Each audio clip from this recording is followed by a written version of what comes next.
We are grateful to have you as our chief guest here today. I'm pretty sure that not many people here need an introduction to you, sir.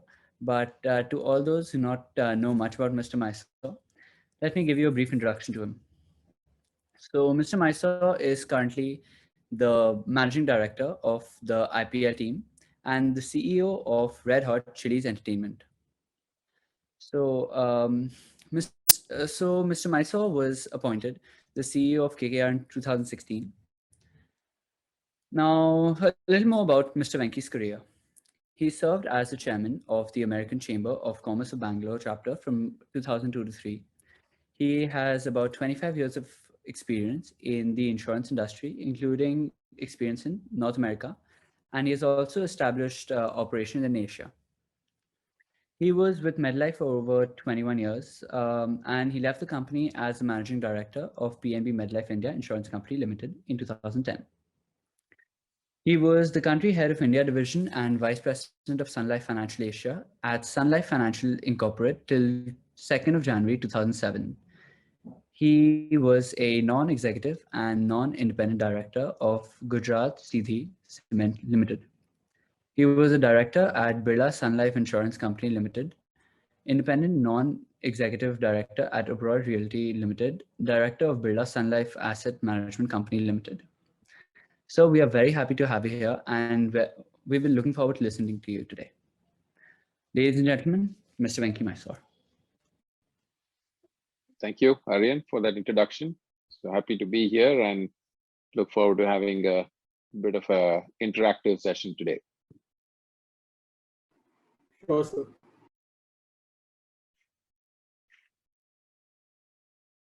So Uddhav, tell me, how do you want to handle this? I mean, do we straight away get into a little bit of questions that you may have on your minds, or you want me to spend a few minutes just giving you a little overview and then get into questions? What do you guys prefer? So we would prefer. So I think after the overview, we would prefer the questions. Okay. All right. So, let me not complicate it too much and just give you a little bit of an overview. As you know, although Kolkata Knight Riders is all about cricket, and what you all would have seen as Eden Gardens, hopefully you've all come to some game or the other. I assume Uddhav for sure would have, but maybe others also have had an opportunity to come there and watch. And then, of course, watching it on television, the whole razzmatazz that happens about IPL and everything that goes with the glamour and the visibility that it gets. But at the end of the day, it's a business. So it is the business of cricket, and so therefore, it's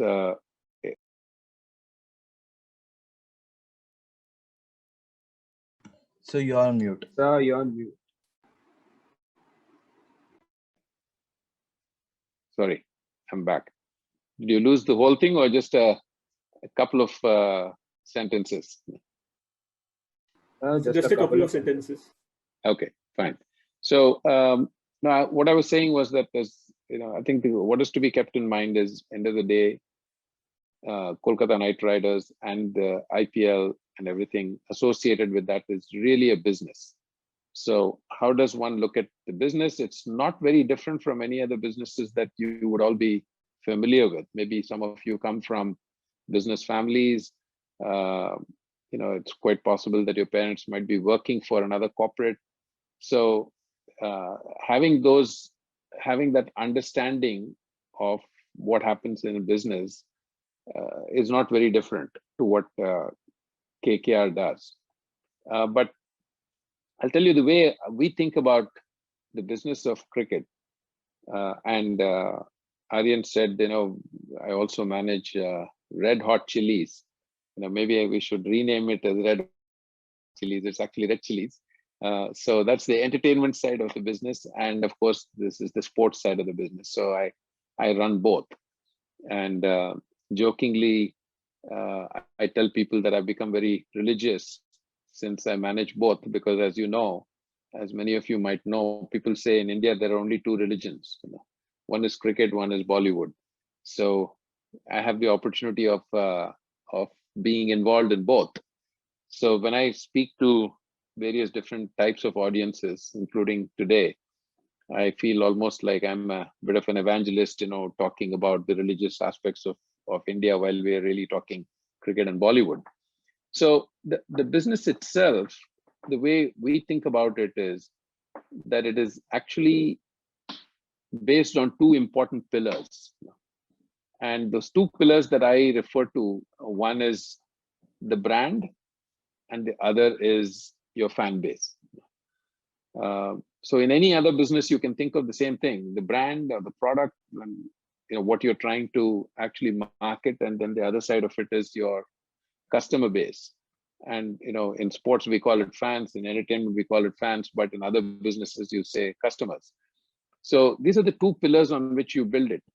And so all our activities revolve around how do you make the brand bigger? How do you establish the brand? How do you create the salience of the brand, and how do you make it big? And the bigger it gets, the more salience it attains, the greater the value. Because end of the day, what does KKR do as a brand? When you think about it, how do we generate revenue? There are three ways in which we generate revenue. One is, when people watch IPL games or KKR games on television, you would have seen anytime there's a break, immediately there's an ad that's played there. So the brands see value in the number of people who view the game. So you may be aware that a typical KKR game has a viewership of anywhere between 150 to 200 million people at any given time, watching it on television and on streaming. So it's that many people who are watching that product. And so immediately when there is a break, between overs or strategic timeouts or whatever on television, immediately there's an ad that's played. So the brand sees value in coming in there. Now that is the power of the brand and the power of a KKR brand. So not all games in IPL have the same type of viewership. There are some brands, I won't necessarily go into which franchise and all that. KKR has the highest viewership. Whenever KKR games are played, the ratings of Star is among the highest. Now, why is that? Because of just how we have built our brand, the Knight Rider brand, and the popularity of the brand, because of which some of our games, some certain types of games in IPL are watched more than other games. Eden Gardens is the biggest stadium in the country. And with 70,000 capacity, when we play a game there, we fill up the stadium. So there's not a seat that's available there. So when 70,000 people are there, X millions of people watching it on television. So there is this huge following that comes in. Now, when you look at social media, all of you are very familiar with that. You are that generation who is very familiar with social media. If you follow KKR and you look at all our platforms, whether it is Twitter, Facebook, Instagram, you name it, if you add it all up, we have somewhere in the vicinity of about 30 million followers. So when we socialize today afternoon, I did a Instagram live. I don't know, some of you might have been aware of that on the KKR Insta platform, to talk about the World Test Championship, which unfortunately is washed out for the first session at least. So there's no test match happening at least for the next 2 hours. So when we do an Insta live, we have somewhere around 250 to 300,000 people on an Insta live where I'm speaking, and I had Abhishek Nair, who is our assistant coach, and Shrikant, who is our analyst who comes in. So that's the power of the brand. So the following. So anything that you do in business is you're trying to figure out what is that brand that you're building, what is the proposition that you're building, and the better the proposition, the clearer the focus, and the bigger the brand, the greater the value there. Same thing happens with sponsorship. You'd have seen when we wear our uniforms, our players, you have logos there. You have one in the front of the jersey, you have one in the back of the jersey, then the upper right chest and arm, and 2 on the helmet, 2 on the trousers. So they're totally about 10 positions. And each of those brands pays us an association fees. So that's another way in which we generate revenue. So why would a brand come to a KKR versus some other franchise? Because of the value they see. When a logo appears on a KKR jersey, they know, the brands know that the visibility they get is higher than any other association with any other team. In fact, the position is the same, the size is the same, the number of games are the same, they're also on television, whatnot. But if you take some other franchise, there are other franchises who get maybe 1/5 the value of what we get. If we get 100, they get 20. Why is that? So you have to think about it from that perspective and ask and say, what exactly is it that causes that? So that's one side of it. The second side of it is, the other pillar is the fan base. And the fan base is, you can think of it as customers. So any product or any company that you start, I'm sure you're all perhaps aspiring entrepreneurs who, after you finish your education and all, might think of getting into your own business. So you have to think about, who are your customers? What is the product? Okay, you've said, okay, I've got a great idea. This is my product. We call it IPL. We call it T20 cricket, and we call it Night Riders, and that's great. But who are you appealing to, and who are your customers? What do you understand about them, and what sort of research and effort do you have to put in to understand who your customers are, so that you have a very clear idea about what is it that they're looking for. So how do you engage them? And so we have situations where round the year we are engaging with our fans in one way or the other. And people ask me, when I took over KKR, I've been running this now, this is my 11th season. And so people used to ask me, TK, IPL runs only for those 2 months. So what do you do in the rest of the year? So I used to jokingly tell them that I would have extended vacations and then come back to the next season of IPL. But the reality is, yes, IPL happens only in that short period of time, 2 months. And so there's a lead up to the IPL, and then post IPL, it kind of winds down, and the attention is there for, let's say, about 3.5 months. So how do you keep the brand alive the rest of the year? You can create a lot of activities, and you can have a lot of different types of initiatives that are going on, but at the same time, it makes it that much difficult to keep your brand alive. So what we ended up doing was, we said, let's figure out a way by which we can keep our brand engaged and our fans engaged around the year. And the way we went out and did that, as you might all know, is that we decided that we will acquire franchises in other parts of the world where there is a IPL type of tournament that happens. So you may be aware that there is a tournament in the Caribbean called the Caribbean Premier League. So the Caribbean Premier League happens during the months of August and September, while IPL happens in April and May. That happens in August, September. So we went out and we now own when I say now, 6 years ago, we went and acquired a franchise. And the Trinidad and Tobago franchise is owned by the Knight Riders. So we call it Trinbago Knight Riders. So you have a Kolkata Knight Riders, you have a Trinbago Knight Riders there. So that happens during August, September. So under the same mother brand, our uniforms look the same, our logos look the same, team logo. And so there is a uniformity in what we do. And therefore, you are in a position to engage your fans during that period of time. Now, most recently, 3-4 years ago, we went to South Africa. There's a T20 league there that was launched, and we acquired the Cape Town franchise. We call it Cape Town Knight Riders. So we have a KKR here, we have a TKR in the Caribbean, we have a CTKR in South Africa. And most recently, we went to the US and made a huge investment, and we'll be setting up a franchise in LA. So in Los Angeles, so we'll be calling it LA Knight Riders. So now you can see our whole strategy of how we are building franchises under the same mother brand of Knight Riders in different parts of the world. In fact, there is a conversation that is happening as we speak in UAE. So we might have a Dubai Knight Riders or a Abu Dhabi Knight Riders there as well. So in intervals, in April, May, IPL happens follow that by what happens in the US, follow that by what happens in the Caribbean, and follow that by what happens in UAE. So you again come right back to IPL.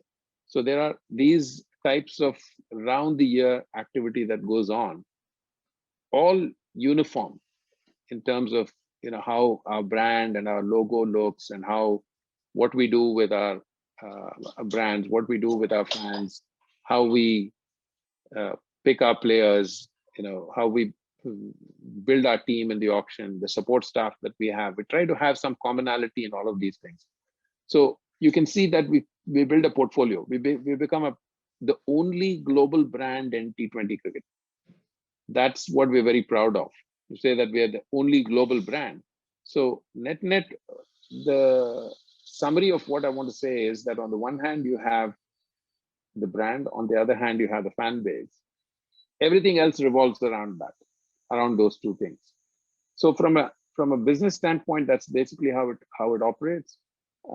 Obviously, there is much more to it in terms of how we manage our finances, where we invest, and how we market, what is the digital side of what we do, how we manage our social media, things that we do on the operations side. When you come to Eden Gardens, you only come into your box, or you come into your wherever you are, and you watch, and then there is food and beverage that is available there.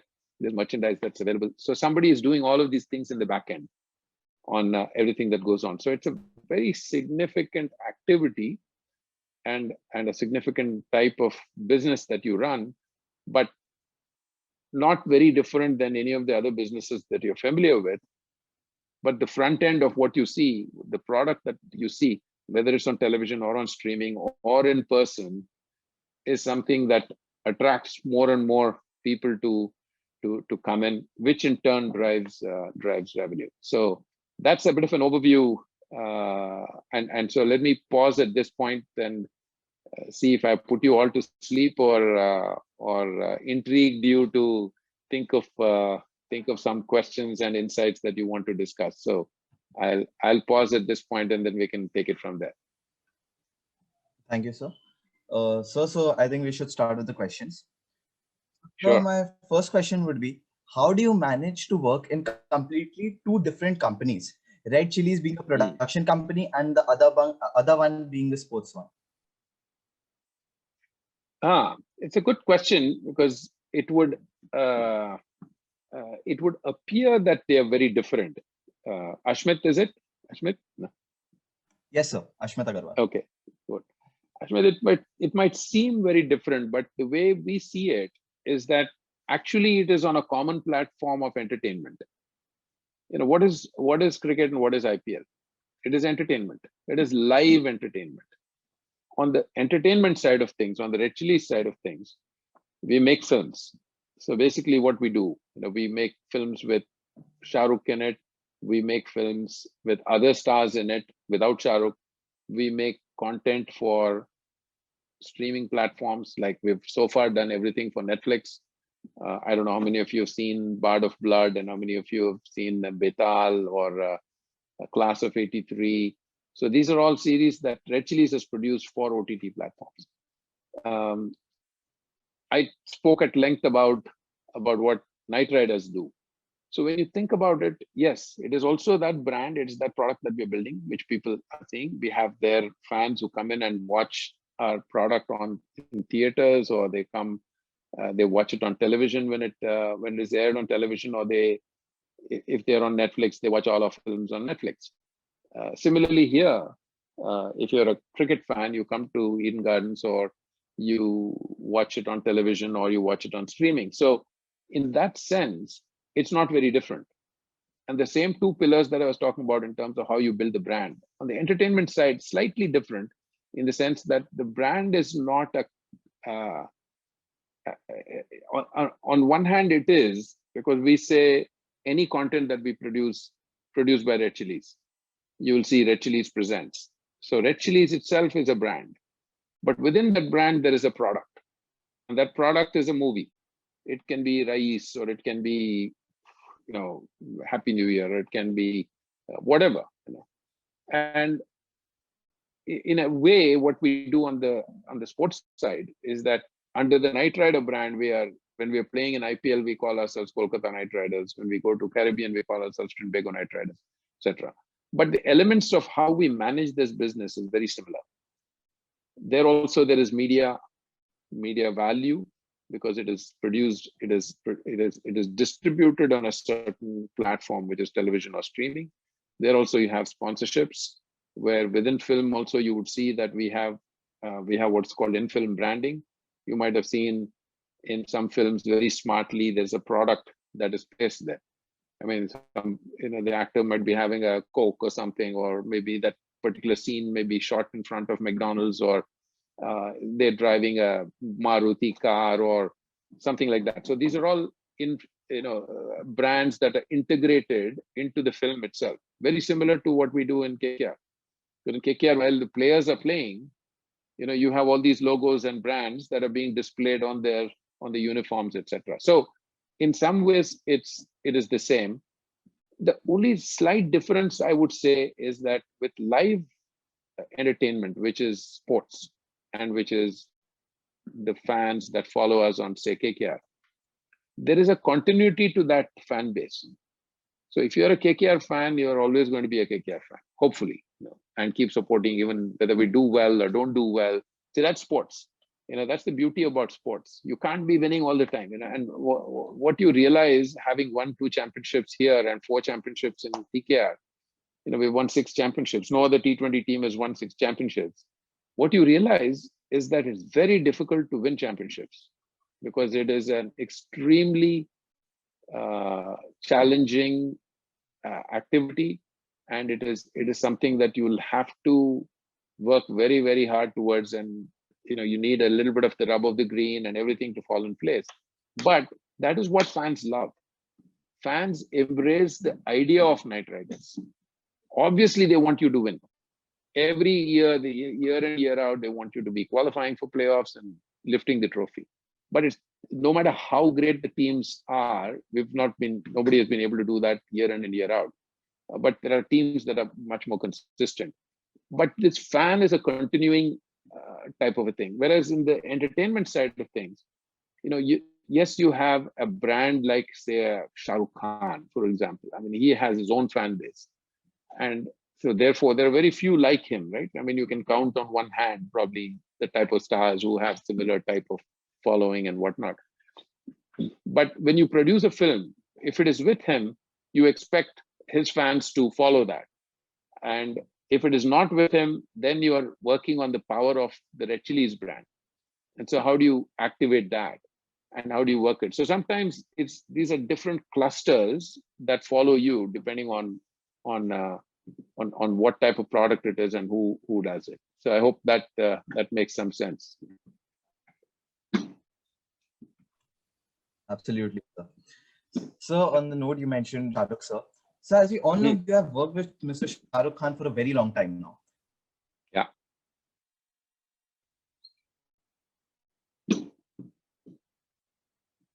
Go ahead, Smith. I didn't get the rest of your question. Sir, as you all know, you have worked with Mr. Shah Rukh Khan for a very long time. Could you please share some of your experiences with working with him?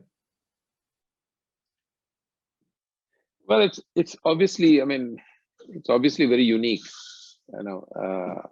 Just give me 1 second. Just give me 1 second. I'm going to pause the video for a second. I'm back. Yeah. So as I said, it's obviously very, very unique, because all of you know what he has achieved and the stardom and the brand that he has built, which is brand SRK. But as a person, I must say that it's very, very unique. He's a very unique person, because he's extremely intelligent. I've been around the world, and I've seen and worked with a lot of very high profile people. Very few who are as smart as he is. I mean, he's very high IQ, very knowledgeable about most things. I don't know how he manages, but he seems to keep up with all the things that are going on in the world. At least he knows a little bit of everything. So it's a pleasure to interact with him in that sense. But more importantly, I think he's someone who is extremely humble and very down to earth. And so, I've had many discussions with him one-on-one, sitting in his lounge, in his library. It's a very modest, nice library, very nicely done, but very nothing very fancy. So when you're talking one-on-one, it feels like any other conversation. It just feels like we are talking right now. No issues there, and it makes you feel completely comfortable. It's only after, when you see him or be with him, out in the public, in various different places when we go, you realize the power of the brand and how people are just thronging there. There are a few thousand people outside his home all the time. And when it comes to specific festivals or special days or something, like his birthday and all, I mean, there are thousands of them all over the place. So it's a massive brand in that sense. But it doesn't wear it on a sleeve. He never wears it on a sleeve. Whoever comes in contact with him, whoever has interacted for whatever period of time, you realize that he's he has a unique way of making people feel very comfortable in his presence. And nobody tends to get intimidated because he makes them feel extremely comfortable. So it's a pleasure working with him.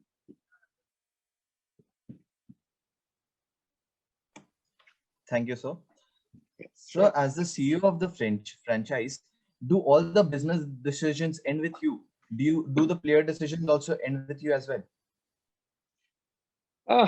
Not really. See, the thing is that in any business, I mean, yes, ultimately I'm responsible for it. I mean, the responsibility lies with me, but it would be improper or not very productive if ultimately I make all the decisions. So you need the right type of people, and I think the skill of management is to make sure that you have the right people, put the right people in the right places, and get the right type of minds thinking about things. So when it comes to, for example, auction and making player decisions, there's a lot of preparation that goes in. So a big part of my job is to facilitate all that and make sure that we have a process and we have a system through which we're working in thinking about what is the type of team we want, what are the types of players that we want there, what are the analytics. We have a tremendous amount of analysis that goes on. We have two analysts in our team. One guy works with England cricket board for the last 12 years. He's a mathematician and he's a specialist in looking at data and looking at data analytics and matchups and therefore looking at Eden Gardens conditions. We play 7 games there. So what type of players are likely to do well in those conditions? And then when we go away for away games, what is the opposition like? And so therefore, what type of skills should we have in our team to be able to succeed?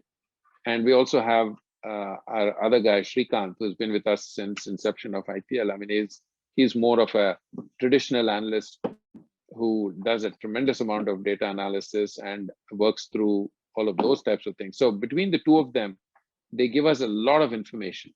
And then you have the cricketing brains, the coaches that we have, and then the captain and the vice captain, and how we are able to get all these ideas. And in some cases, we have highly experienced players who are not captain or vice captain, and we still tap into their knowledge to be able to get feedback, get information. So we put all these things in together and then come up with a game plan. But ultimately, yes, I have to take responsibility for the final decisions that are made. But it's never a one-man decision making that goes in. While I'm responsible for it, I think I know some franchises do it that way. They say, "Oh, this is the guy," and whatever happens, owner is sitting there. If you notice one thing that happens with KKR, at least since I've been involved, which is the last 11 years, and if you've watched any of our auctions, to our auctions, our owners don't come. They don't. We are the only franchise where management is sitting at the table with the coaches and with the think tank, and rightly so, because ownership is fine. I mean, you've had the vision, you've had the money to be able to invest and own the team, And yes, you have the right also. If you want to make the final decisions, it's your right. But our owners are also very smart. They don't get into basically sitting down with the paddle and saying, this is who I want, etc., etc. So certain other franchises, as you may know, do that. So they leave it to management. In a way, it's good. On the other hand, it puts a lot of responsibility on us to be able to go through a proper process. And so a big part of my job is to make sure that the systems and processes are in place where we get the best outcomes.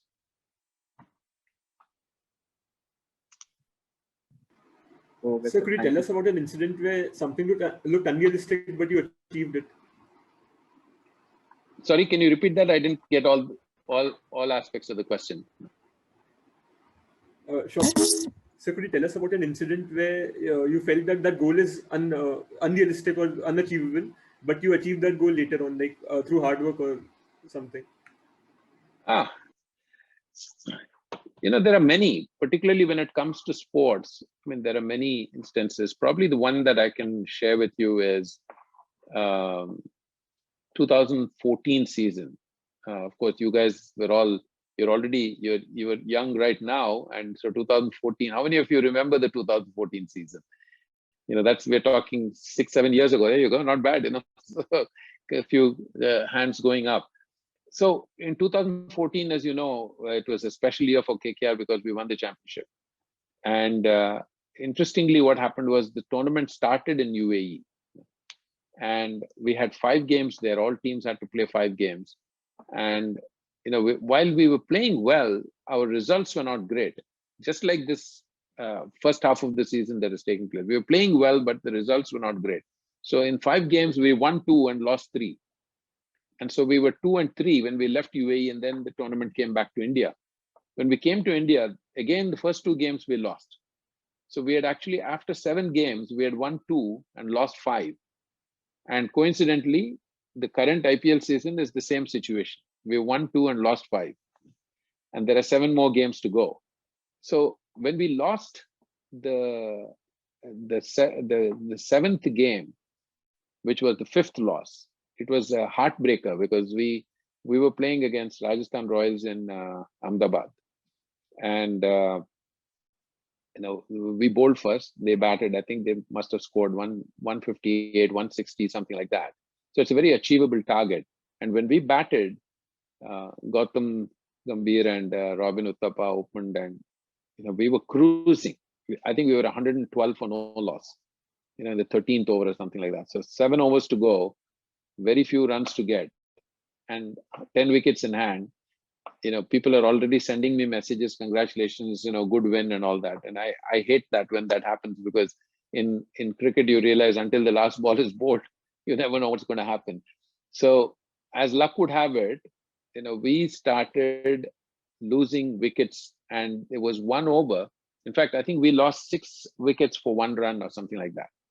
It was unbelievable. I couldn't believe this was happening in front of my eyes, because Praveen Tambe, one of the oldest guys who played for T20 cricket, got a hat trick, and then there was a run out as well. And my God, I mean, one after the other. I said, okay, this is going to stop at some point. We're going to win this. And lo and behold, we actually lost that game. So you can imagine how the dressing room was feeling, everyone in the dressing room after the game, because that's a game that everybody had actually said we had already won it. And that was our 5th loss. And we had won 2, lost 5 halfway through the season. So you almost look at the table and say, man, it's almost an impossible task now. But then what happened was, see, usually I don't say anything in the dressing room. I don't make speeches, and I don't, as a group, one-on-one, I'll have breakfast with some of the players or captain and share my views and all that. But that was the only time when I spoke. And I told them, I said, listen, I mean, this is an unbelievable team. We're all very proud of all of you, and it's brilliant to have this team. So no matter what the result is showing, that we won 2 and lost 5, and everybody is writing us off at this point, no matter what happens, we are still, that doesn't change the fact that we are an outstanding team, and we love you guys. So the only thing I would say to you right now is that don't think about what is going to happen at the end of the season. let's just focus on the next game. Forget about what has happened now until the first half. Forget about what happened today, because next we were taking a flight and going to Delhi next morning. And usually when in an IPL season, this games come so fast that if you have lost a game, it's never a good time to travel next day, because everybody is very down and very disappointed and the energy levels are low. And so I said, let's not even think about what is going to happen for the next 7 games. Let's focus on the next game. And whatever happened, we went to Delhi, and I tell you, we had a perfect game there. We just turned it around in a way where we had an absolutely perfect game. We won it conclusively, and Delhi was doing well at that point. We beat a very good team, and then we went on a roll. And today also, KKR holds a IPL record of having won 9 games in a row. From then on, we won everything, and we won the championship. And actually, what happened was we also qualified for something called Champions League that happens after IPL. And in Champions League, we won 5 games in a row. So actually, KKR has a record of having won 14 games in a row, and that was in 2014 season. So it was a very unique and a very memorable one for me, because we were at the lowest point that we could have been, and from then on we went to the highest possible point of not only winning the IPL but going to the Champions League final. So in life it's like that, so I mean, you have to take it as it comes. And there is this old belief and saying that whatever comes down has to go up, and vice versa, whatever is up has to come down at some point. So therefore, the trick is to stay positive and be very have faith in yourself and back yourself and believe in what you're doing, because things will change. There's no question about it. And sometimes it's very difficult to figure out what is it that changes, but things do change. And next thing you know, you're lifting the trophy. So that can happen in each one's life. So I hope there's a lesson in it for all of us.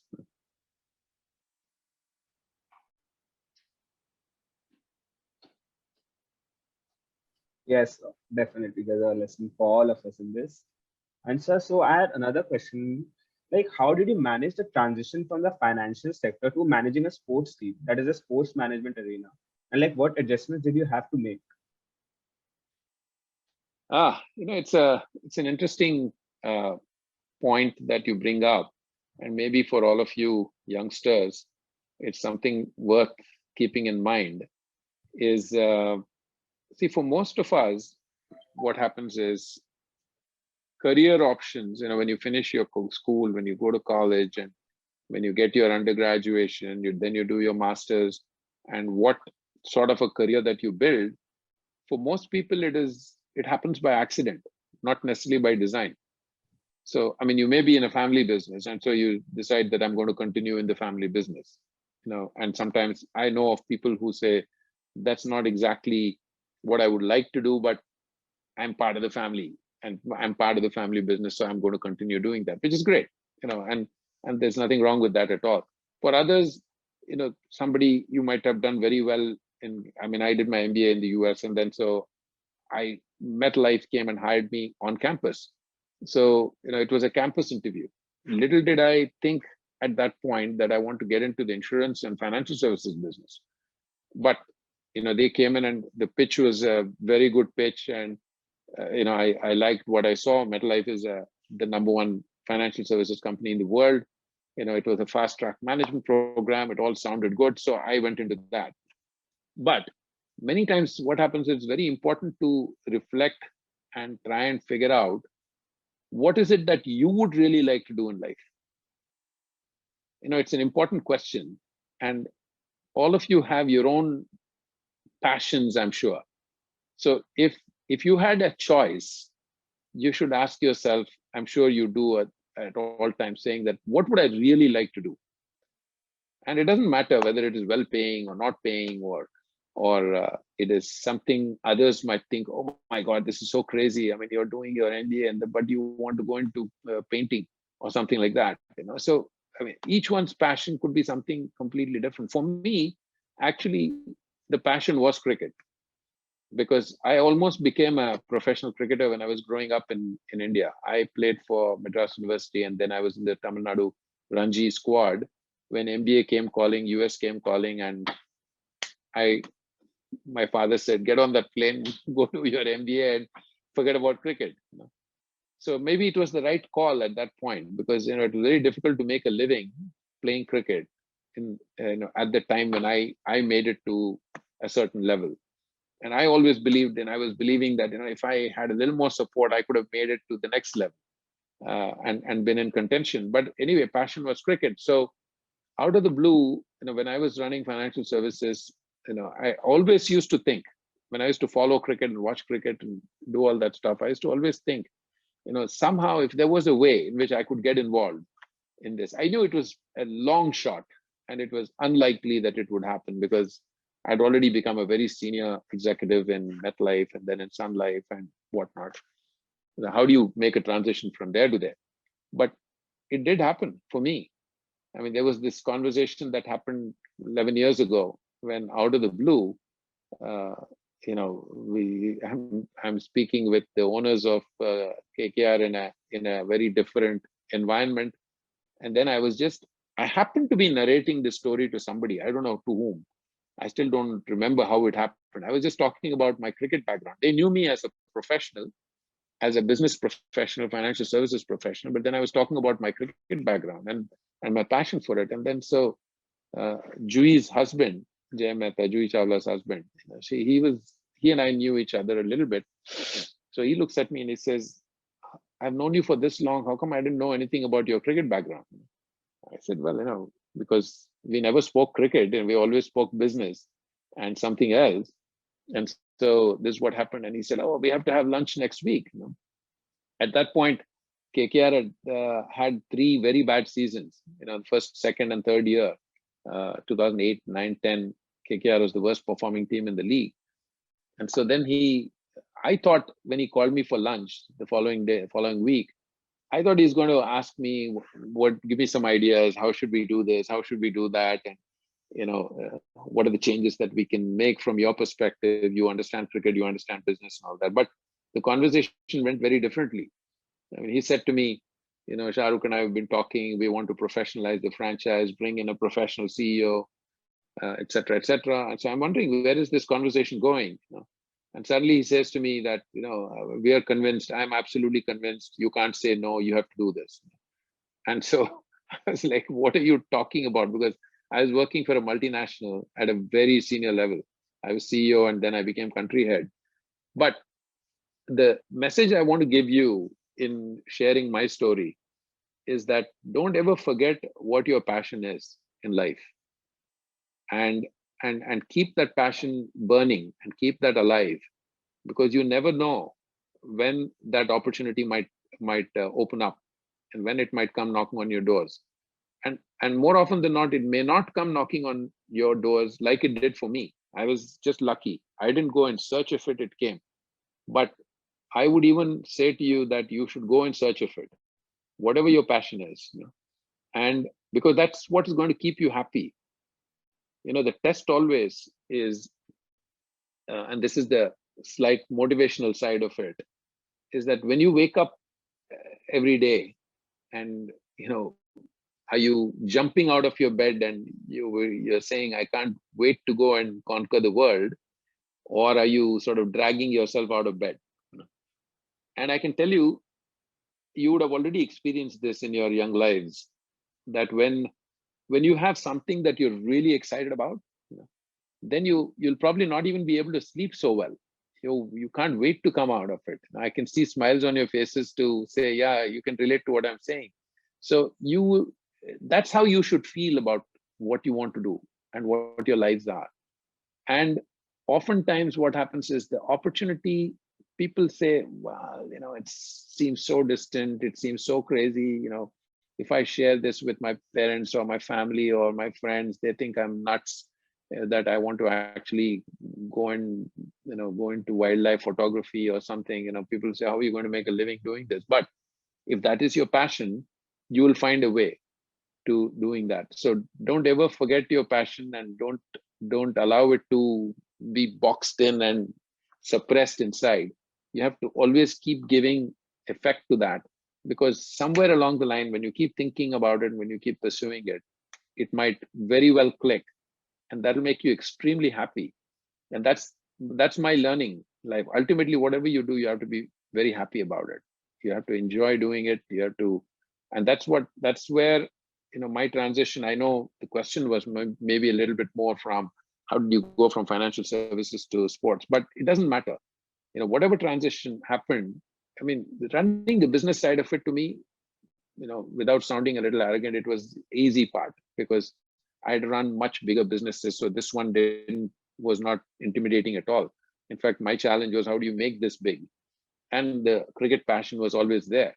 So you will figure out a way, each of you, in whatever you believe. And right now, if you introspect, the beauty about how we're all built is that you can actually close your eyes and you can imagine, and you start thinking deeply about what is it that excites you, and what is it that if there were no restrictions whatsoever, what would you really do in life? What would you like to do?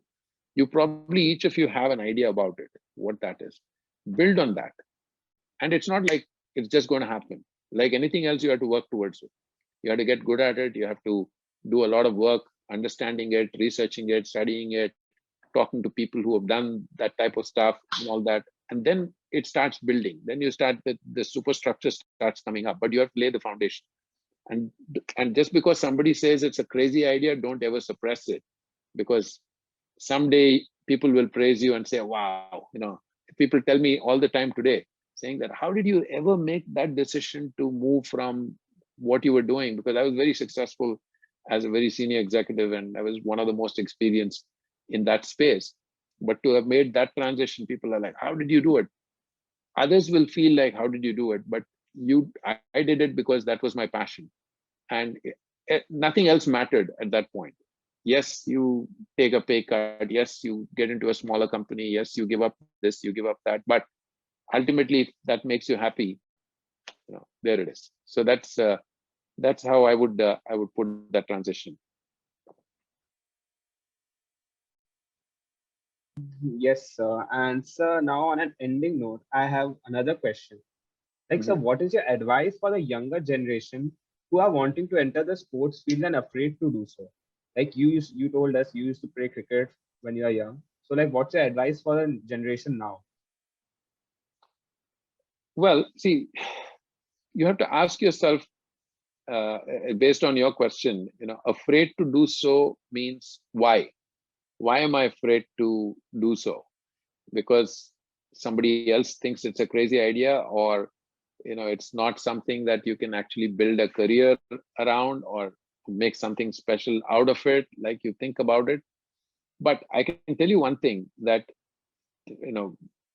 compared to the time when I was even contemplating it to now, things have changed dramatically. So sports has become a genuine career for those who want to pursue that. You can make a very good living, playing sports today. You see a lot of youngsters, very, very young, kids we even picked in the auction. Like Shubman Gill was 19 or 18 actually when we picked him. Shivam Mavi, Nagar Koti, etc. So these guys are all very, very young, who built their careers, have already built their careers, and who've got India call-ups now. And so that I could not have imagined during my time. When I was that age, to think about and saying, first of all, my family would have thought I was nuts, trying to even pursue something like that, and say, better go to college. That's what happened actually. And I had just played for university, and I had been picked for the Tamil Nadu Ranji probables when the MBA admission came, and my father's like, get lost, go, here's your ticket, you're going to the. So there are times when you will be tested, but for anything today, I think you're all fortunate, we are all fortunate, not just you, that we are in an environment in this world in India, and opportunities where you can pretty much pursue anything that you really want to, and make it successful and make it work for you, right? You might even be the very first person who might be doing something along those lines, but look at the kind of success stories that are there around us in every field. In every field, somebody had the courage to take that step forward. So my advice to you would be, whether it is sports or whether it is art or anything else that excites you, and you feel like you do have a talent for it, you have some very strong passion for it, you should just have the courage to pursue it. And when you show the courage to pursue it, there will be a lot of resistance and adversity and whatnot that will happen. But if your conviction is strong, if you feel strongly, no matter what, I'm going to pay the price, I'm going to make it work because this is really what I want to do, it will work. It will happen. There's no question about it. So the others around you, after some time, will say, wow, you had your friends and your others who were all trying to do the best thing for you. I mean, it's not like they are your enemies or something. They say all these things, family and others, because they don't want to see you get hurt. So they think that by doing this, you're going to get yourself hurt. My God, they should be doing this. And they should be, look at all the other kids, they're going there to college, they're going abroad to study, and they're going to do their MBAs, and they're going to do this and do that. Why are you suddenly wanting to get into calligraphy or something strange like that? So you should just have the courage to pursue what you really believe in, and you will get the support. In this day and age, I think you will get the support. That's what I tell my kids, who are all, kind of your ages. And I tell them that, you should pursue whatever makes you happy, and whatever you feel, you have a talent for and you have a passion in. I mean, it's not like something just randomly saying, yeah, one day I wake up, I feel this, second day I wake up, I feel something else. That's different. But as long as you have thought it through and you really believe that this is something, give it a try. And sometimes it may not work. That's okay. At least you will not regret in life saying that I didn't even try it. And if you give it your full everything and then it doesn't work, then you say, you know what, I tried it, now I'm going to do something else. That's fine. That's completely okay. So that's my advice to all you aspiring youngsters. And so keep that flame burning inside in your bellies. That deep desire has got to be there to not only succeed, but succeed at something that will give you enjoyment. Yes, sir. Thank you so much for this motivation, sir. Everyone requires it nowadays. And so, from here, we'll be moving on to the concluding speech. Bhavish, now you can take over. Thank you, Ashmit. On behalf of the Business Casa team, sir, it is my immense pleasure to conclude what has been an interesting yet insightful session with one of the biggest IPL, with the CEOs of one of the biggest IPL teams. Sir, we truly are grateful to you for taking out time from your busy schedule and speak to us about one of the biggest mysteries behind the IPL in terms of business. And I would fail to carry out my role if I don't appreciate you, sir, to have successfully unraveled this mystery to mere students in this panel as well as in the audience who are yet to discover the business world. I again thank you, sir, and good afternoon. My pleasure. Thank you, guys. Wish you all the best. Do well in whatever you're doing and be happy. And I'm sure you'll all be rooting for KKR as we restart the IPL season here. Yes. Thanks again. Definitely. Thank you. Thanks for all your. Sir. Thank you. Thank you, Thank sir. you. Thank you. Take care. Bye.